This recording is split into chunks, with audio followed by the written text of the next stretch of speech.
This is a story of money, power, greed, and corruption. The money is our money. It's severance tax money and it's royalties. Severance taxes and royalties from oil and gas production are our shared claim on the mineral wealth of Louisiana. The power belongs to the oil and gas industry. They've used that power and their influence inside the General Administration to manipulate the regulatory process and to limit the state's ability to audit as much as 17% of the general fund. The greed also belongs to the oil and gas industry.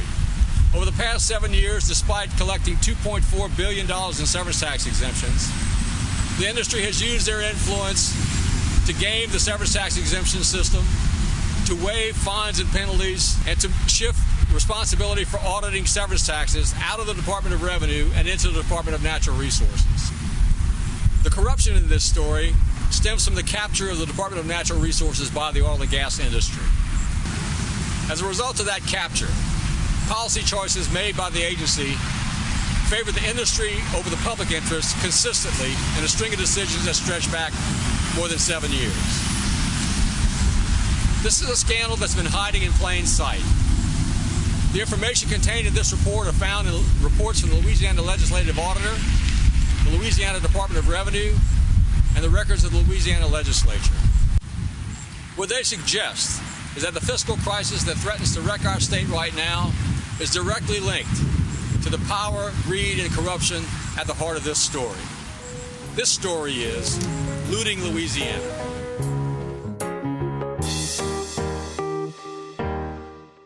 When people say the oil and gas industry built Louisiana, they're not exaggerating. Our state's vast mineral wealth built our colleges, our hospitals, when we had them, roads, and our bridges. They funded our parks, our stadiums, and our flood protection. But the oil and gas industry did not do that out of the kindness of their hearts. They paid for those things through severance taxes and through royalties owed the state for oil and gas produced from state-owned lands and water bottoms. Severance taxes are the constitutional expression of the commons, a small but important public claim on the mineral wealth of our state. We've had a severance tax since 1910. Severance tax revenue is the basis of the oil and gas industry's feel-good story in Louisiana.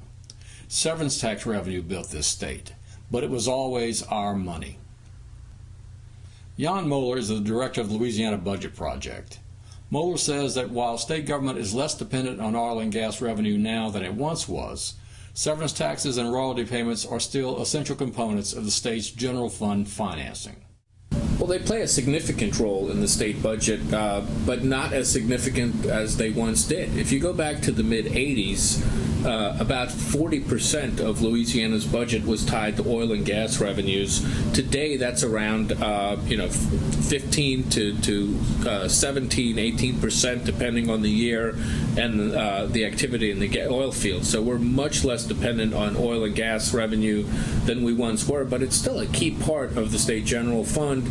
And when those revenues don't come in as expected, or when those revenues decrease, that means the state either has to make up the revenue somewhere else or else find more ways to cut. And what we've been doing in recent years is mostly cutting the budget, cutting critical services that people depend on, in part because, like you said, revenues have not been coming in at the rate we expected. Karen LeBlanc is the Performance Audit Director for the Louisiana Legislative Auditor. She said that it was the key role of severance tax and royalty revenue in the state general fund that drew her office's attention. Severance tax, I think, is about 10% of the state general fund every year, and royalties are about 7%, so about 17% of the general fund. A significant amount of money. Right, which is why we focused on, the department's processes for ensuring these are adequate and accurate. One reason oil and gas revenue has fallen as a percentage of state general fund dollars is that severance tax exemptions have taken a huge bite out of state revenues over the past decade, particularly with the onset of horizontal drilling as a component of hydraulic fracking. Every year since the 1980s, the Louisiana Department of Revenue has published an annual report that tracks just how much tax exemptions cost the state. In it, the department makes clear that tax exemptions are, in fact, a spending of state funds. Here's how LDR explains that in every report. Tax exemptions are tax dollars that are not collected and result in a loss of state tax revenues available for appropriation.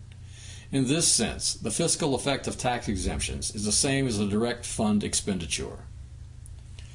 Between 2008 and 2014, according to the tax exemption budget, the state of Louisiana paid oil and gas companies more than $2.4 billion in severance tax exemptions. Those checks went out at the exact same time that our legislature cut funding for programs like aid to families of children with disabilities, behavioral health programs, home health care, and programs that assisted victims of domestic violence. During that same time, state funding for higher education was also cut by more than $700 million, as the tuition and fees paid by those attending technical colleges, community colleges, and state universities were jacked up to cover the difference. Severance tax exemptions are massive transfers of public wealth, our shared claim on the mineral wealth of this state, into the coffers of oil and gas companies and landowners. The severance tax exemption on horizontal drilling was enacted in 1994. It was an incentive for an experimental technology. When the Haynesville trend rocketed into production in the first decade of this century, it did so on wells drilled using horizontal drilling. At its peak, it became the most productive shale gas field in the country. By all accounts, horizontal drilling was no longer an experimental technology. Yet the oil and gas industry resisted attempts to repeal the exemption in 2011. As a result, the state has lost hundreds of millions of dollars in severance taxes to the companies that profited from the mineral wealth and the Haynesville trend. Exempting severance taxes negates the public claim on that mineral wealth and undermines our ability to invest in ourselves as a state. The $2.4 billion in severance tax exemptions we gave the oil and gas companies between 2008 and 2014 was money that did not go to build schools, roads, bridges, or provide health care. Jan Moeller explains that severance taxes and royalty payments represent public resources. I think it's important to remember that even if whether this is on public lands or private lands, these resources were here long before any of us got here, and they are a public resource that somebody is extracting, and so the public deserves to get some gain from that, because once you've taken it out of the ground, you can't put it back. So that's why we have severance and taxes and royalties. That's why it's important to collect them, because these are public resources. These are everybody's resources. Even if it's on private land or public land, the public has a stake in this. Another reason that oil and gas revenue has fallen as a percentage of state revenue is that, as in the case of the Department of Revenue, state agencies charged with collecting those revenues have been blocked when they aggressively sought to ensure that the state has been getting paid what it was owed. Or, as in the case of the Department of Natural Resources, they were all too willing to accept what the industry said it was willing to pay. That is the inescapable conclusion that emerges from the performance audits conducted by the Louisiana Legislative Auditor since 2010. During a time of recurring revenue shortfalls, the auditor found that the Department of Natural Resources Office of Mineral Resources was making minimal effort to ensure that royalty payments made by the industry were accurate. Karen LeBlanc is the Director of Performance Audit Services for the Louisiana Legislative Auditor. The purpose of performance audits is to determine how state agencies and departments are handling the responsibilities they have been given. Performance audit can be many different things. Generally, it's measuring a program against what they're supposed to be doing. And if you find that they're not doing what they're supposed to be doing, then you make recommendations for them to improve. Performance audits can look at any number of programs. They can be informational in nature, or they can be more of a typical audit, which has findings, as we say, and then recommendations to address those findings. In the spring of 2010, the Legislative Auditor conducted a performance audit of the Department of Natural Resources' handling of mineral royalty audits. The state of Louisiana is the largest landowner in the state, and there are more than 1,800 mineral leases in place on state-owned lands and water bottoms across Louisiana. Oil and gas royalty revenues account for about 7% of the general fund budget. That 2010 performance audit found that DNR's Office of Mineral Resources was not using all the data at its disposal in order to determine if royalty payments being made to the state were accurate. The reporting data for royalties goes to the Department of Natural Resources, the Office of Mineral Resources. But the Office of Conservation also gets production data every month from oil and gas companies, but OMR is the one who gets the royalty report from the production data. The severance tax reporting data goes directly to the Louisiana Department of Revenue. So one of the things we recommended is everyone's getting these different numbers, and it's all self-reported from oil and gas companies. So work together to make sure that what you have reported for the production for a month matches what DNR has for the production for a month. And that would be a good kind of check and balances to make sure everybody's paying what they're supposed to be.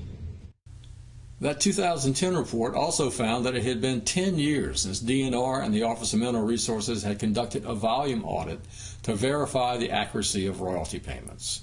Well, it's really a volume audit. It's a volume desk audit, but it's more of an automated process, and they don't have a lot of staff there, and actually the number of audits they've conducted has gone down. So volume audits are something that are used by other states as kind of an efficient way to audit, and that basically compares what OMR is getting in royalty production amounts to what Office of Conservation is getting in production amounts, and do some sort of automated testing to make sure they equal each other every month. Even with those audits, the state would not be sure if royalty payments were accurate because the oil and gas industry self-reports the production totals. Without the audits, the state is essentially taking the industry at its word. It's all self-reporting. Unfortunately, oil and gas wells do not report production for most of the wells by well. DNR requires that they report on a lease unit well basis, which is a LU code. So a lot of times they'll report one lease can contain multiple wells. So it's really impossible to tell how much is coming from that one well. A lot of other states require that wells report production by well, but we don't. In response to the legislative auditor's royalty performance audit findings, on June 24, 2010, DNR announced that as part of the Streamlining Commission's recommendation, OMR will take over LDR's severance tax field audit program, and the two audits will be integrated beginning July 1st, 2010. It was a move that would prove costly to the state. In September of 2013, the legislative auditor released a follow-up performance audit on royalty collections. The auditors were dismayed to find that the revenue produced by OMR's audits had fallen below the levels reported in 2010. At a time when the state's pattern of recurring revenue shortfalls had been well established, DNR's Office of Mineral Resources had actually reduced the level of auditing on royalty payments. The number of audits has decreased. Right. Even with royalties, it decreased, I think. 23% of royalties were audited in the first year in 2008, and that went down to 13% in 2013. And the amount they identified went from $8 million to $3 million. So, I mean, the more audits they can do, the more they can identify. It's just that as of lately, they've done fewer and fewer. The auditor also found that the State Mineral and Energy Board had waived 45% of the $12.8 million in penalties that were assessed against companies by OMR for late payment of royalties. Karen LeBlanc of the Legislative Auditor's Office said that the Mineral and Energy Board could not provide an explanation of what method it was using to determine which fines were waived and which ones stuck. We tried to figure out what the reasons were for these waived penalties, but they didn't keep track of those. So, I mean, that's another kind of source of revenue that we could probably use. Neither the Office of Mineral Resources nor the State Mineral and Energy Board seemed at all concerned about the fiscal impact their indifference to generating revenue had on programs that Louisiana residents depended on. The legislative auditor conducted an audit on severance tax collection procedures in the Louisiana Department of Revenue in 2013. But because severance tax audit functions have been transferred to DNR in 2010, auditors had to return to the Office of Mineral Resources close on the heels of the second royalty collections audit. In this audit, the legislative auditor found that oil and gas industry complaints about the Department of Revenue's use of the GenTax software, which identified possible non-payers of severance tax, led first to LDR shutting off the software, and second to audit power being transferred to DNR. Karen LeBlanc of the Legislative Auditor's Office explained that GenTax severance component was turned off in response to industry complaints. Because it was producing erroneous billings or something, so they turned off this automated feature in GenTax for a couple of years, I think, and that was one of the ways they identified people who weren't filing. So who knows what happened during that time. Right. I think since that time they have turned it back on. I think in December 2013 they said they were turning that back on, that automated feature. After succeeding in shutting down the Gentax software, the industry scored another win when the Department of Natural Resources won a tug-of-war with the Department of Revenue over which department would have audit authority over severance taxes. That was the decision DNR first announced in response to the 2010 royalty audit report. The closer coordination with LDR on royalty and severance tax audits was actually removal of audit authority from the state's chief tax collector and handing it to the department that had a notoriously close relationship to the oil and gas industry. LeBlanc said that this change was not what the legislative auditor had in mind when it urged closer cooperation between the two departments. We didn't expressly recommend that. We just wanted there to be more coordination between the two in communication. Not sure why it was decided to go over there. I mean, in some ways it makes sense to combine them, but I think when it was shifted over there, what happened was the amount of audits that were conducted dropped significantly. I think they, once it moved to DNR, I'm trying to think what the numbers are. It dropped 99% from 26 million identified to only 40,000 identified. The report attributes a sharp drop to a difference in methodology used by DNR. Put simply, for 3 years, DNR's Office of Mineral Resources limited its severance tax audits only to those companies operating on state-owned lands, a very small percentage of total oil and gas operations in Louisiana. LeBlanc explained DNR's approach.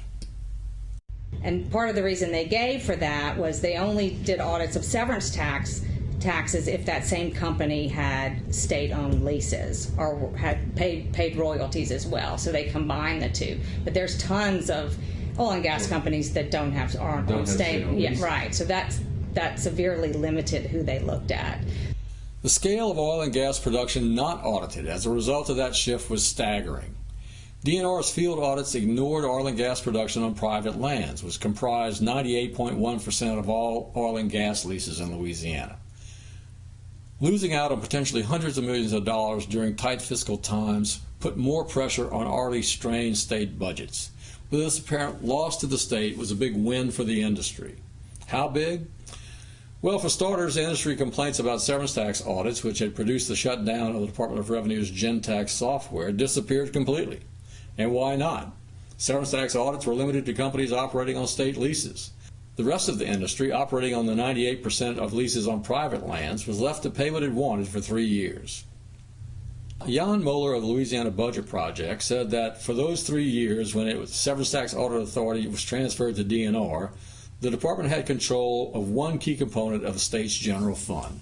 I mean, if you look at what funds state government, I mean, there's a lot of revenue sources that come in, but it's basically income taxes, sales taxes, and mineral revenues. Those are the three major legs of the stool that state government simply can't operate without. David Brown is a Baton Rouge attorney with extensive experience in regulatory fights with state agencies. He says that the shifting of severance tax audit authority from the Department of Revenue to DNR raises red flags. It again is troublesome. It's problematic because, you know, if one agency is doing its job well, and that's upsetting to the regulated entities, they can make noise and have it moved to someone else that they have a more cozy relationship with or expect to get a better deal from, and you know it starts to feel like there's something, you know, something corrupt or something afoul is taking place. For the 3-year period that DNR's Office of Mineral Resources had responsibility for severance tax audits, the industry essentially operated under an honor system. Karen LeBlanc said that self-reporting by the oil and gas industry is the rule in Louisiana, not the exception. I would say for the most part it's always been an honor system in terms of the production amounts, because it's really almost impossible to verify that. Even the market price, which is used in the calculation, is self-reported, and we recommended that they go back and find some way to verify that as well. During the time the DNR had severance tax audit authority, the Haynesville Trend emerged as the most productive shale gas field in the country. Even though the severance tax exemption on horizontal drilling meant that the state was denied severance tax revenue for much of that play, companies still managed to game the tax exemption system at taxpayer expense. Karen LeBlanc, the Legislative Auditor's Office, explains. Once they start producing, they go ahead and pay the severance tax until they get their exemption approved by the department. So once it's approved, then they could get their refund of the taxes that they paid during the time they started producing to when they got their exemption approved. But they also get interest upon that amount. So they got about $23 million in interest from that due to that time lag, in addition to the exemption. In addition, the auditor found that the Department of Revenue overpaid severance tax exemption refunds by $12.9 million between July 2010 and May 2012. Those severance tax overpayments could have been due to the Gentax software being shut down during the period covered by the severance tax audit. The decline in audit revenue, the interest paid to companies gaming the severance tax exemption process, the overpayment of severance tax exemption refunds, the decision by the State Mineral Board to waive 45% of the fines for late payment of royalties combined to benefit the industry at taxpayer expense to the tune of $68 million. These gifts to the oil and gas industry were made at a time when the industry was already receiving $2.4 billion in tax exemptions, and at a time when every dollar the state did not collect translated into a cut to programs that Louisiana residents depended on. The legislative auditor also pointed out that hiring additional auditors within DNR and LDR would produce a great return on the state's investment. I think in 2010 we found that for the royalty side for DNR, we found that an auditor could generate about $1.2 million each year. So I think we recommended, given the return on investment, that DNR really should hire more auditors. Oil and gas companies control all of the information used in the severance tax and royalty payment processes. The industry has used this power to its advantage and to the state's detriment. Vigilant auditing can close that information gap. The Office of Mineral Resources has shown little interest in that kind of work. DNR's abdication of its oversight role on royalty revenue has had an outsized impact on Louisiana because of the role that revenue plays in state finances. When added to the 3-year period when DNR failed to perform severance tax audits, the agency has likely cost the state hundreds of millions of dollars over the past 7 years. Patrick Corregis is the spokesman for the Department of Natural Resources and the Office of Conservation. He says suggestions of corruption at DNR mistake the state's history for the department's reality. Everybody knows Louisiana's got a history, and there's some things that weren't done the way they should have been. But that ain't this day. It's something I've run into frustration because I've seen how hard people in DNR, DEQ, the different regulatory agencies, how hard they worked to get it done right. And almost immediately dismissed. You're a captured agency, I believe is the phrase, or whatever that is. Really, because I live in a trailer. I'm not getting real rich, and industry spends a lot of time being mad at us. If industry is in fact angry at DNR and other regulatory agencies, it says more about how insistent they are at having their way in the face of even the most timid efforts to honor the public interest.